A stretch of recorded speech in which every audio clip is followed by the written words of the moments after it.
In the name of Allah, who is the most beneficent and the most merciful, I hope that you are in a good best health and spirit. This is me, Abdul Rahman Yasin. बात करेंगे LLB के बारे में.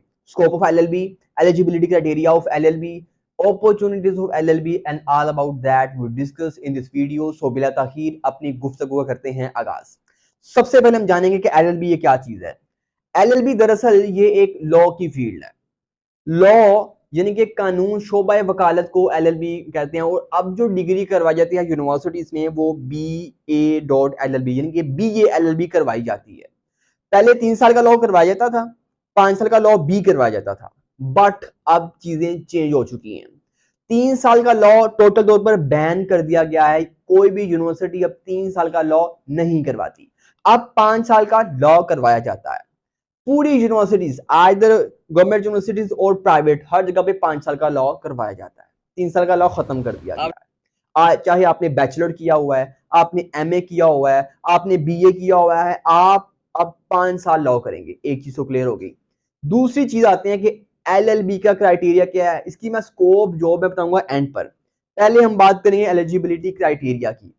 Eligibility criteria क्या है? Eligibility criteria बड़ा simple है कि आपको कम से कम, पहले था लैट कि आप ऐसे आपने इंटर किया और आप LLB में आ गए, लेकिन अब ऐसा नहीं है. अब आपको ना कुछ एग्जाम से गुजरना पड़ता है. एग्जाम पहले देना पड़ता है. वो एग्जाम कौन सा है? LAT यानी किसे कहते हैं? Law admission test, LAT test. ये लैट टेस्ट आपको देना पड़ता है. ये 100 नंबर का टेस्ट होता है और आपको इसमें से 50 नंबर लेने होते हैं. 49 वाला फेल होता है, 50 नंबर कम से कम. साथ इसके आपको इंटरमीडिएट के अंदर लेने पड़ते हैं मार्क्स 45%, यानी कि 1100 में से आपको 495 आपके मार्क्स होने चाहिए आउट ऑफ 1100. 494 मार्क्स होंगे तो आपका एडमिशन नहीं होगा. 495 मार्क्स कम अज कम HEC की तरफ से ये पॉलिसी है.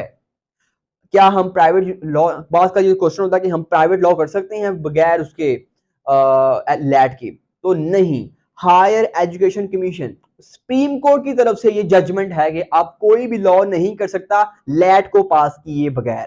पहले आपने लैट देना है, फिर आपका एडमिशन होगा LLB में. LLB में आपके 45% मार्क्स होंगे, इट्स ओके, आपका एडमिशन हो जाएगा. LLB करने के 5 साल बाद आप देंगे ग्रेजुएशन असेसमेंट टेस्ट, जिसे गैट टेस्ट कहते हैं. ये क्लियर करने के बाद फिर आपको लाइसेंस मिलता है. डिग्री आपको यूनिवर्सिटी दे देती है, बट गैट क्लियर करने के बाद आपको बार काउंसिल से लाइसेंस मिलता है. ये है एलिजिबिलिटी क्राइटेरिया. 45% मार्क्स और आपके इंटरमीडिएट में 45% मार्क्स और आपके लैट टेस्ट में 50% मार्क्स. अगर आपने बैचलर किया हुआ है तो क्या नंबर उतने ही चलेंगे? LLB के अंदर जो एडमिशन होता है वो इंटर की बेस के ऊपर होता है. आपने चाहे MA किया है, चाहे BA किया है, या बैचलर प्रोग्राम किया है, डॉक्टर हैं आप, इंजीनियर हैं, लेकिन आपका जो एडमिशन होगा वो इंटरमीडिएट के मार्क्स की बेस के ऊपर होगा. ऐसा नहीं है कि आप इंटर में मार्क्स 40% हैं लेकिन बैचलर में बहुत हाई मार्क्स हैं, आपका एडमिशन नहीं होगा. आपको इंटर में मार्क्स 45% करने पड़ेंगे. ये था इसका एलिजिबिलिटी क्राइटेरिया. अब बात करते हैं इसके स्कोप के बारे में. मैं एक डॉक्टर हूं, अब्दुल रहमान यासीन, डॉक्टर अब्दुल रहमान यासीन. मैं एक आंखों का डॉक्टर हूं. मैं जॉब करूंगा कहां पे? या तो आंखों के हॉस्पिटल में, या फिर मैं क्लिनिक खोल सकता हूं. दूसरा वे नहीं है. वैसे मैं डॉक्टर हूं वैसे भी, लेकिन अगर आप एक लॉयर हैं तो पाकिस्तान का कोई ऐसा इदारा नहीं है कि जहां पर एक एडवोकेट के लिए जॉब ना हो. आप सिर्फ सोचें, किसी इदारे का नाम अपने माइंड में सोचें जी, उसी इदारे में LLB के लिए जॉब है. MA उर्दू या और LLB, कोई भी जॉब आती है ना, आर्मी में जॉब आती है, BA साइकोलॉजी और LLB के लिए हर डिपार्टमेंट में जॉब है. कोई ऐसा मैं कहूँ ना, ये भी जॉब है, यहां भी जॉब होती है, जहां भी जॉब होती है. सिंपल वे ये है कि कोई ऐसा इदारा है ही नहीं जहां पे LLB के लिए जॉब नहीं है. मैं एक डॉक्टर होने के बाद ये कह रहा हूं कि आपने लॉ करना है. क्यों? क्योंकि पहले सवाल आया किसके ऊपर? पहले सवाल आया इंजीनियरिंग की फील्ड के ऊपर.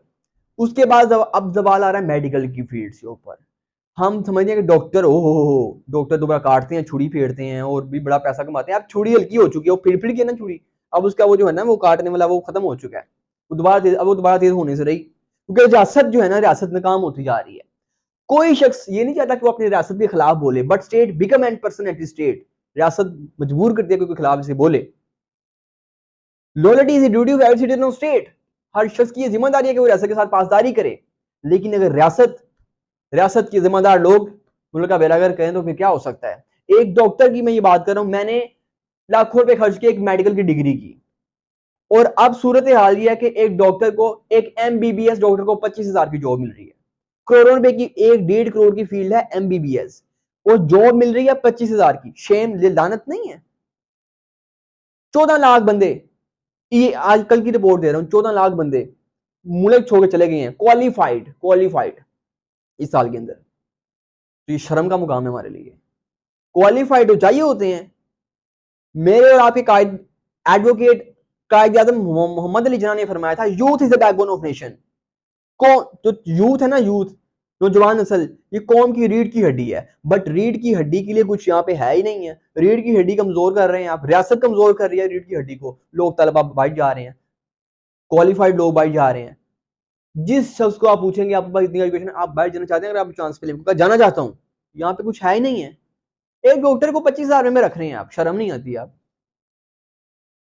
यानी कि स्वीपर जो है, स्वीपर, हमारे मेरे फादर के पास एक स्वीपर है, उस स्वीपर को 30,000 वो दे रहे थे। वो कहता है मैं नहीं, भाई साहब मैं नहीं 30,000 पे जॉब करता, मेरा खर्चा ही पूरा नहीं हो रहा। स्वीपर वो छोड़ के चला गया, और डॉक्टर को आप 25,000 दे रहे हैं, शर्म नहीं आती आपको? ये मेडिकल की फील्ड का हाल है।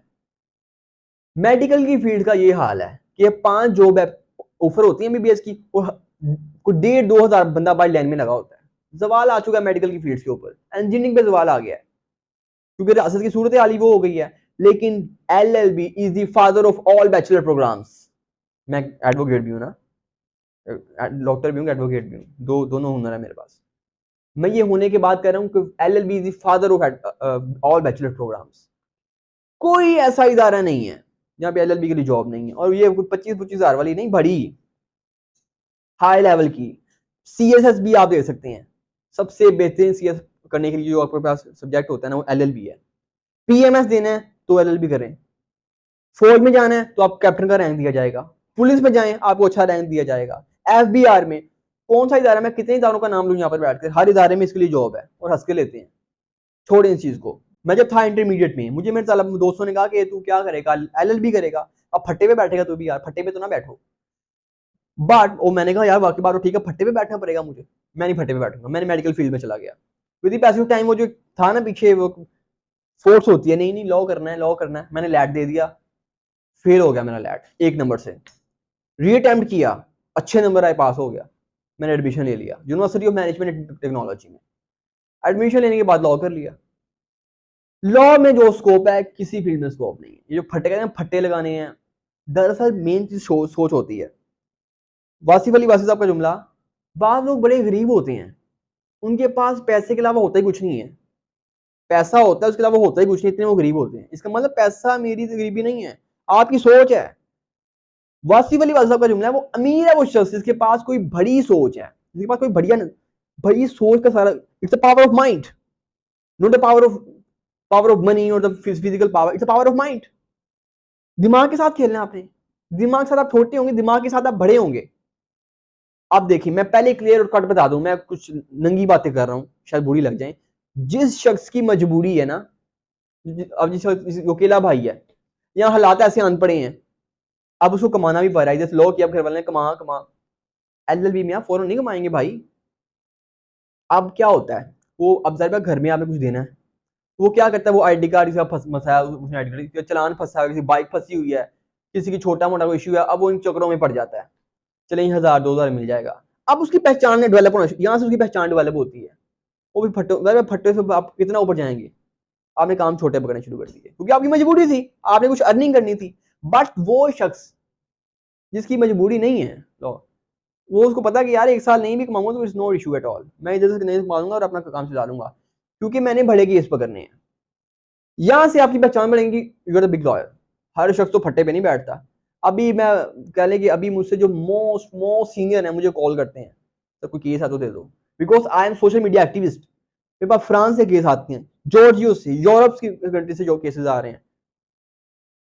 अब मैं तो, मेरे तो बाल भी वाइट नहीं अभी हुए, मैं तो भी यंग हूँ, लाइक 25 ईयर ओल्ड, 24 अभी 20। अब जब आप देखेंगे वीडियो 25 हो चुका हूँ अभी भी, क्योंकि वीडियो रैंक हो तो साल लग जाएगा। अभी 28 मई को मैं 24 ईयर्स का हूँ, 28 मई जो ये गुजरी है 2023 में। तो ये कोई एज तो नहीं है। अब मैं बताना कि चाह रहा हूँ, लेवल का फर्क होता है, ये डिफरेंट होता है। हर बंदे का लेवल डिफरेंट है। उसी फील्ड में दो वकील हैं, एक बार फट्टे पे बैठा हुआ है और एक की बात करोड़ से स्टार्ट हो रही है, एक की बात करोड़ से स्टार्ट हो रही है। इट्स अप टू यू, आपने किधर जाना है। अगर आप वकालत कर रहे हैं तो माइंड भरा रखिएगा, छोटे लोगों में बैठेंगे आप छोटे हो जाएंगे, विजन भरा नहीं होगा आपका। मैं ये नहीं कह रहा कि वो लैंड क्रूजर में फिरो, नहीं, फिरो उनके साथ, बैठो उनके साथ जिनकी सोच बढ़िया है, जो बड़ी सोच रखते हैं। क्योंकि लॉ की फील्ड में जो पैसा, अब मेरे टीचर्स हैं ना, उनको आदत पड़ चुकी है, उनको 2 करोड़ एक मंथ में वो कमाते हैं ना, वो कहते हैं मजा नहीं आया, क्योंकि उनकी आदत बन चुकी है। 4 करोड़ 5 करोड़ एक मंथ में उनकी आदत बन चुकी है। उनके पास केसेस भी भरे हैं, फट्टा उन्होंने देखा नहीं आज तक, क्योंकि उनका बचपन से ही उनका माइंड ही नहीं था कि हमने फट्टे पे बैठना है। इसकी सोच बड़ी होती है, इसके इरादे बड़े होते हैं, वो बड़े ट्रैक पर चलता है। आपने सोचा फट्टे पे लगाओ फट्टा, मैं बड़े को जानता हूं जो कहते हैं फट्टे वो फट्टे लगाए बैठेंगे फट्टे पे, बट एक बड़ी सोच का जो बंदा होता है वो एक बड़े लेवल पे खेलता है। एलएलबी तो मैंने कहा father of all bachelor programmes. एक डॉक्टर हूं मैं, फिर ये बात कर रहा हूँ कि मेडिकल फील्ड में जाना पड़ा तो अभी ना जाओ। हाँ, बाहर जाना है किसी कंट्री में तो फिर जो मर्जी कर लो, बाहर तो हर फील्ड में। पाकिस्तान में अगर सर्वाइव करना है ना तो एलएलबी है, क्योंकि पाकिस्तान में जो एक जबर का निजाम है, पाकिस्तान ह्यूमन राइट्स के अंदर किस लेवल के ऊपर आ चुका है, बर्मा के लेवल के ऊपर। यानी हम बर्मा के लिए दुआ करते थे कि हम बर्मा में इंसानी हकूक की तहफ़्फ़ुज़ फरमा, और हम बर्मा के लेवल के ऊपर आ चुके हैं। जुडिशरी हमारी नीचे आ चुकी है, जबरन यहाँ पे फैसले लिए जाते हैं, डंडे का कॉन्सेप्ट है यहाँ पर, रूल ऑफ लॉ नहीं है। तो ऐसी सूरत में जहाँ पुलिस डंडे पकड़ के आम शहरियों पर जुल्म करती है, मारती है, ऐसे शख्स में एक काले कोट वाला जो वकील होता है ना, वो किसी भी गरीब की फरियाद सुन सकता है। कि क्या ही खूब हो कि आप वकील हो, कोई आपको ऐसा मारा गरीब बंदा फोन करे और हो वो आपका दोस्त, ओके मैं फलान का फंसा हूँ, और आप उसकी मदद करने के लिए जाएं, ये उसके लिए कितनी काबिल ताइन बात होगी, और ये अल्लाह देख रहा होगा। सो इस मुल्क को एक वकील ने बनाया है जिसका नाम मोहम्मद अली जिन्ना है। सुपर पावर जिसका, जो 3 दफा तारीख में जो है ना वो बराक ओबामा, एक शख्स है वो टीचिंग करता है, टीचिंग कर रहा है और सवाल करता है अपना तालिब इल्म से, सोच भरी रखनी है, mind it's a think big, big think. और स्टूडेंट्स कहते हैं ये टीचर है और कह रहा है बड़ी सोच बड़ी सोच। Sir I have a question, या जी क्वेश्चन करें आप। सर ये आप बड़ी सोच लगे हुए हैं, आपकी क्या सोच है, ये रियल वाकया है, सर आपकी क्या सोच है। उसके हाथ में ना कप था कॉफी का, उसने यूं रखा टेबल पर ठक, उसने सांस लिया, उसने कहा मैं अमेरिका का प्रेसिडेंट बनूंगा। क्लास पूरी हा हा हा कहका लगा कि ये मुंह देखो बात देखो, खुद तो ये टीचर है। और तारीख ने देखा उस शख्स को 2 बार, अमेरिका का वाकई प्रेसिडेंट जिसका नाम बराक ओबामा है। और बराक ओबामा पता आपको कौन था, एडवोकेट बारट था, इस मुल्क का जो बानी है जना एडवोकेट, इस मुल्क को जिसने एटम दिया जुल्फिकार अली भुट्टो एडवोकेट। इनको पता होता है एडवोकेट्स को, जो बाइडन ट्रंप लॉयर है, वकील को पता है काम कितना कहाँ डालना है और बच भी जाना है। तो स्कोप एलएलबी का बहुत बड़ा है, इस मुल्क को एक वकील ने बनाया है और वकील इस मुल्क को बचाएंगे। Youth is the backbone of nation, so you and me are the asset of Pakistan. आप और मैं इस मुल्क का सरमाया है। आप अगर नहीं सोचेंगे, मैं नहीं सोचूंगा, रियासत डूब चुकी है, सियासतदान खा चुके हैं। तो मेरे पाकिस्तानियों, नौजवान लोगों, आप बचा सकते हैं पाकिस्तान को, लेकिन ऐसा शख्स जो कानून को जानता हो, ऐसा शख्स जो आइन को जानता हो, उसके करने में, और जो शख्स आइन और कानून नहीं जानता उसके करने में जमीन आसमान का फर्क होता है। तो आप एक अच्छे सियासतदान बन सकते हैं। वो शख्स जो आइन नहीं इसने पढ़ा, इसने कानून नहीं पढ़ा, उसके काम करने में फर्क और होगा। लेकिन एक सियासतदान आप हैं और आपने लॉ किया हुआ है, आपके काम करने में फर्क होगा, आप काम भी डाल जाएंगे, पता भी नहीं लगेगा। सो एक बड़ा फर्क होता है। इस मुल्क को एक वकील ने बचाया था, इस मुल्क को एक वकील ने बनाया था, उसको वकील ही बचाएंगे। अब्दुल रहमान को अब तक दीजिए इजाजत, वमा अलैना इल्लल बलागुल मुबीन। Thank you.